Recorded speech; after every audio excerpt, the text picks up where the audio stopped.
کھو بیٹھے ہیں۔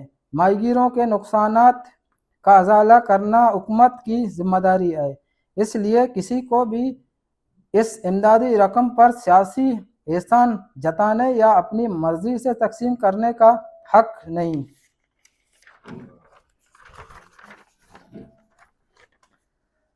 زیر ماہی گیر اتحاد کے احتجاج کے بعد فہرست کو روکا تو گیا، لیکن اس کے باوجود 16 ماہی گیروں کو امدادی چیکس دیے گئے۔ ان 16 افراد میں بھی ایسے نام شامل ہونے کی شکایت ہے جن کی کشتیاں یا روزگار کو 2024 کے طوفانی لہروں سے کوئی نقصان نہیں پہنچا۔ ہم مطالبہ کرتے ہیں کہ ان تمام افراد کے نقصانات کی دوبارہ تصدیق کی جائے، سروے ریکارڈ سامنے لایا جائے، اور اگر کسی ایسے شخص کو امدادی رقم دی گئی ہے جو اس کا مستحق نہیں تو اس معاملے کی بھی مکمل تحقیقات کی جائے۔ ہم ایک بار پھر واضح کرتے ہیں کہ زیر ماہی گیر اتحاد اس متنازع فہرست کو تسلیم نہیں کرتی اور اس کی مکمل غیر جانبدارانہ اور شفاف تحقیقات کا مطالبہ کرتی ہے۔ جن ماہی گیروں کی کشتیاں اور اسپیڈ بوٹس 2024 کے سیلاب اور سمندری طوفان میں تباہ یا متاثر ہوئے، ان کے نقصانات کا مکمل ازالہ موجودہ وقت کی قیمتوں اور تعمیراتی لاگت کو مدنظر رکھتے ہوئے کیا جائے، کیونکہ آج نئی کشتی یا اسپیڈ بوٹس تیار کرنے کی لاگت کئی گنا بڑھ چکی ہے۔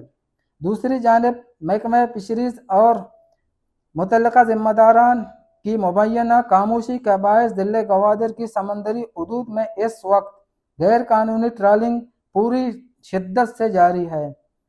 ہر گزرتے وقت کے ساتھ ٹرالنگ میں اضافہ ہو رہا ہے۔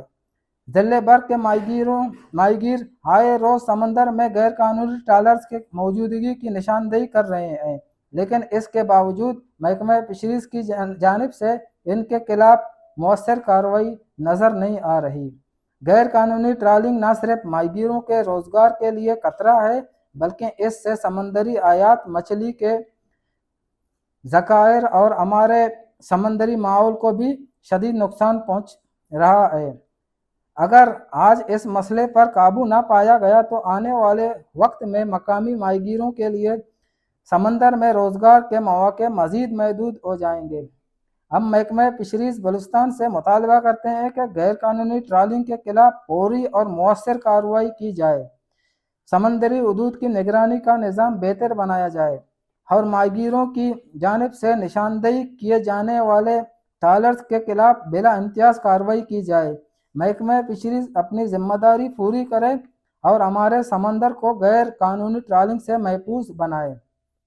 ہم یہ بھی واضح کرنا چاہتے ہیں کہ زیر ماہی گیر اتحاد گوادر کسی سیاسی جماعت یا کسی فرد کے خلاف ذاتی بنیادوں پر نہیں بلکہ ماہی گیروں کے جائز حقوق کے لیے آواز اٹھا رہی ہے۔ ہم ہر اس کوشش کی بھرپور مخالفت کریں گے جس کے ذریعے ماہی گیروں کے حقوق کو سیاسی یا ذاتی مفادات کی بھینٹ چڑھانے کی کوشش کی جائے گی۔ ہم کسی سیاسی تنظیم، عوامی نمائندے یا سرکاری ادارے کو اجازت نہیں دیں گے کہ ماہی گیروں کی امدادی رقم کو اپنی مرضی اور منشا کے مطابق استعمال کریں یا حقیقی متاثرین کے حق میں ڈاکہ ڈالیں۔ ہم اس معاملے پر پہلے بھی آواز اٹھاتے رہے ہیں اور آئندہ بھی ماہی گیروں کے حقوق کے تحفظ کے لیے سیسہ پلائی دیوار کی مانند کھڑے رہیں گے۔ ہم حکومت بلوچستان، محکمہ فشریز، ضلعی انتظامیہ اور متعلقہ عوامی نمائندوں سے مطالبہ کرتے ہیں کہ امدادی چیکس کی غیر شفاف تقسیم کے معاملے کی فوری تحقیقات کی جائے، متنازع فہرست کو مسترد کر کے حقیقی متاثرہ ماہی گیروں کی شفاف فہرست تیار کی جائے، تمام مستحق ماہی گیروں کو ان کے نقصانات کا مکمل ازالہ کیا جائے اور ضلع گوادر کی سمندری حدود میں غیر قانونی ٹرالنگ کے خلاف فوری کارروائی کی جائے۔